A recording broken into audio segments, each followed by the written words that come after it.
This electrified 1978 Land Cruiser is about to break 2 world records by driving to Mindle Beach here from across Darwin Harbor at Mandorah. Underwater. We down under in the top end. But how do you even get a car to drive underwater? And more importantly, why? Back in 1983, a group of blokes gathered by Tim Proctor decided to modify an old diesel Land Cruiser to set a world record. With a mad snorkel, some precise planning, and the infamous territory spirit, they actually got a bit over halfway. Then they crashed into a rock and decided to call it a day. As mates do though, they went back to the pub for some consolation drinks and decided to try again. They've said let's do it again next year. But they got slack, and the project faded into the stuff of local legend. About 39 years later, a new group of mates probably had one too many beers and decided that they'd finish the job. We're going to drive down a boat ramp nose first and just keep on going for almost 8 kilometres. Then we're going to drive up out of the water onto the beach and have a big party. Gunning for a start just past 9 AM, the team were ready and rearing to get this thing going. After 6 months of engine swapping, pressure testing and waterproofing every nook and cranny of this car, the crew were ready for the real deal. A crowd gathered at Mandorah to witness the launch, and the pressure was on.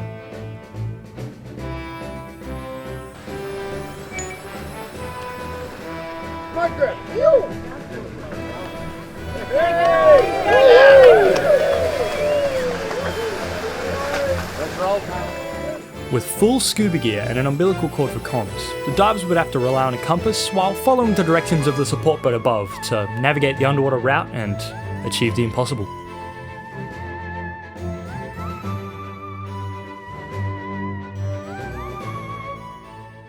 But who's crazy enough to even attempt a project like this? There's some really big tiger sharks in the harbour, there actually is.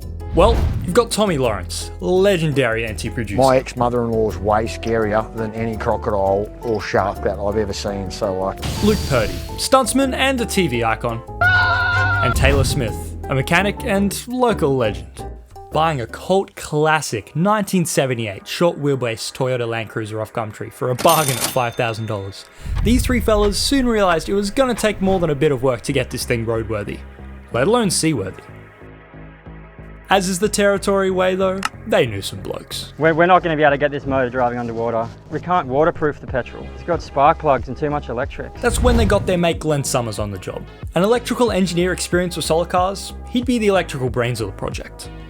After months of planning and beers, they decided to engine swap the car to an electric, creating a pressure-rated dielectric silicon container with an oil compensation system to hold and insulate the batteries, electronics, and all the other kit needed to make an electric underwater car. The engineering behind this thing is actually really impressive, and if you want to check out more details, I know I did, you have to check out the TV series that's coming out, Cult Cars.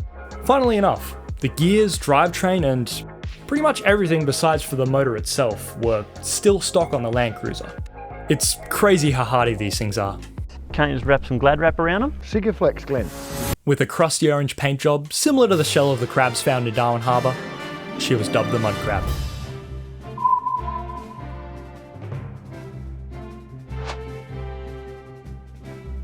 We've just left the Mandorah coast and the car's currently bogged. I have complete faith in the boys. Now, getting a car unbogged underwater is no easy feat. Each time the car got stuck, they'd slap it on some chain blocks, then manually lift it up using underwater lifting bags, just to set it back down on the same spot and start driving again. That's some hard yakka, and in the first 3 hours, they had to do it 5 times. Months of work went by, and I think at one point it actually clicked. Oh shit, this thing's actually gonna drive underwater, and we're gonna need some expertise for that one. Enter Matty Mitchell, commercial dive specialist and owner of Ocean Tech. No. Not Ocean Gate, Ocean Tech. Ocean Gate is a bunch of cowboys and an Elon Musk wannabe who completely disregard safety protocols. Ocean Tech is a bunch of local legends with a serious amount of expertise on commercial diving. Months of planning went into this drive. Sonar route mapping, underwater surveys. And after some careful deliberation, they realised that there was only one day they could attempt the underwater crossing. You see, Darwin Harbor has some of the most extreme tidal movements in the world, so on any regular day, the mud crab would just be swept out to sea. But exactly 40 years after the original crossing, on July 28th, 2023, a window of opportunity opened. The smallest tidal movement of the year was rapidly approaching, They had to get this thing driving underwater in just under 6 months, otherwise it probably never would. There's a good few obstacles in the harbour as well. We navigate through some pretty treacherous terrain, over a point where the gas pipes are buried, around a few cables. He's not even mentioning that Darwin Harbor is full of saltwater crocodiles, with box jellyfish that can kill 4 minutes from sting. And why not throw in 2.5 metre long tiger sharks? These blokes are crazy. It's another day at the office, really. Anyway, here's how they tackle all the obstacles. A combination of commercial divers from Oceantech and a bunch of other expert local legends with dive qualifications would be the drivers of the car. Every 16 minutes of driving, they'd have to swap to make sure they had the oxygen to spare and were staying within safe compression limits. They'd follow a carefully planned route to dodge all the avoidable obstacles. But there was one they couldn't drive around. About a third of the way into the drive, they reached the underwater gas pipeline. They'd have to lift the car off the seabed, floating it up and manually towing it over with the boat until they got past the safety exclusion zone. This was intense, complicated, and mission critical. There was no room for error. On the live stream and at Mindle Beach, thousands waited with bated breath.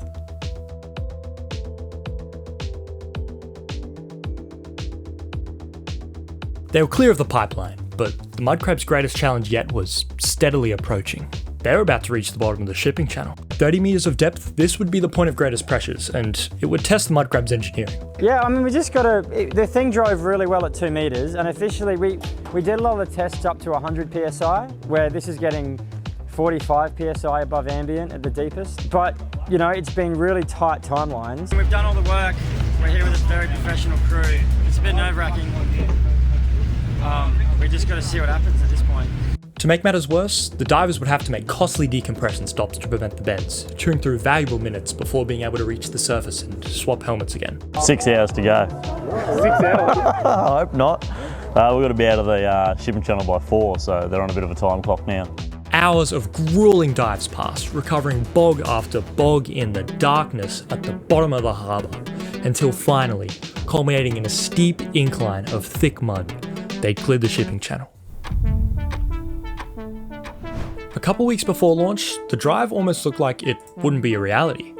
They had a hard deadline approaching, and it seemed like they wouldn't be able to do it in time. They didn't have any tyres, they were running into legal problems with the pipeline, and there were some key parts missing on the vehicle. Mechanically, legally, and chronologically, the project seemed doomed. 6 grueling hours of work, 6 hours of continuously swapping divers, and they'd made it 3 kilometres. It doesn't sound promising if they're only halfway. The crew were exhausted. They were supposed to be done an hour ago, and they weren't even halfway yet. Morale was low, and with only 10 hours of main battery charge and a small backup, at this rate, there's a good chance they might not be able to make it. There was one thing keeping them going. They're a group of bloody legends, with all the NT behind them. A legend of a local MP backed the drive. Maxxis Tyres came to the rescue as a last-minute sponsor. The amazing people at Designer Built came through all the way from Melbourne with a day's notice with some plasma cup parts. You should totally check out Richard's channel, by the way. It's got some pretty sick content.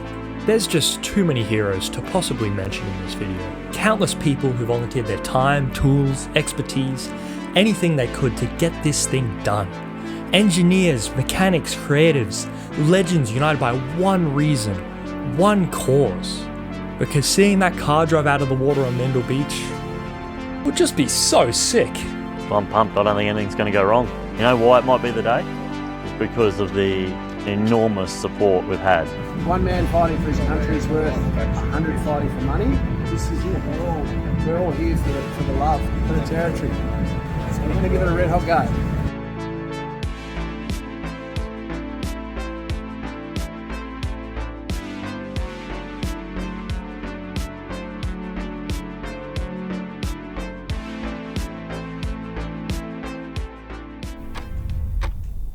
This is about where I come in. I'd heard some whispers around town about an underwater car, and I just knew I had to check it out. And who knows, maybe they'll let me get some footage of it. Just got in contact with Tommy Lawrence, the main bloke. I'm pretty ready to see this thing. When I got to the shed, it was a flurry of activity. Parts were flying around, calls being made.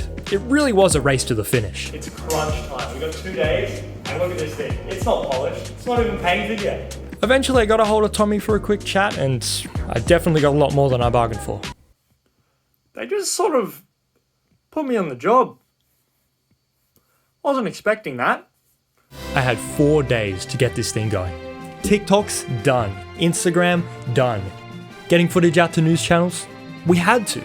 The media frenzy surrounding the drive was crazy. How long do you think it'll take you? And what's the reward at the end of all this? Between 5 and 7 hours, I reckon, the crossing should take in total. Okay. And the reward at the end will be beers. Watching the first underwater test drives happen was sick, and the internet agreed.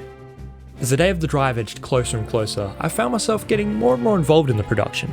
And then, I snagged a spot on a boat, managing the live stream. While the fellas scrambled to finish their last minute welding and final adjustments on the car at 1 AM the night before, me and Josh were frantically trying to figure out how to live stream underwater dive cam footage to an audience of 40,000 people. My name's Josh. From the middle of the harbour. On the screen you're seeing the 2 diver cameras, and then you're also seeing a GPS navigation, so everyone has the most up to date of where they are and how far away they are from shore. He did most of the real techie stuff. I just sort of helped out with the OBS settings. Go mighty mud crab. 3 hours of sleep later, and I found myself on one of the support boats, watching the sunrise. And that brings us back to now, halfway across the harbour. At around 3:30, when hopes were low, the crew realised, wait, we've just beat the previous world record.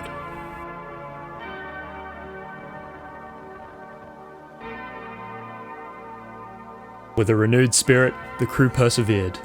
They promised the people a harbour crossing, and they weren't going to back down now. 6:30-ish. 6:15, yeah, they got bogged for a while. Apparently it was like 2 metres deep in mud and they just got bogged. They were like, nah. Hour after hour passed. Thousands stared out onto that beach, yet no sign of the mud crab. The crew had given it all, dishing their everyday life for a pipe dream and legend status, driving across the country for parts, making it work on an oil rag and a dream. The car had been bogged and recovered 9 times, and the battery was running out of charge. In the final stretch of shallow mudflats, the drivers would have to be on their own. The support boat couldn't risk getting beached, and so they'd have to go dark. If they got bogged now, they couldn't float up either. The water would be too shallow. This was all or nothing. The car edged closer to the shore, but time was passing quick. As the sun set on Mindle and the battery dropped to backup capacity, people had started giving up hope. The crew were decimated after 12 hours of dives, but they were still soldiering on through the darkness. But then, an unknown distance from shore, the camera feed cut. All people could do was hope for the best and watch for the headlights.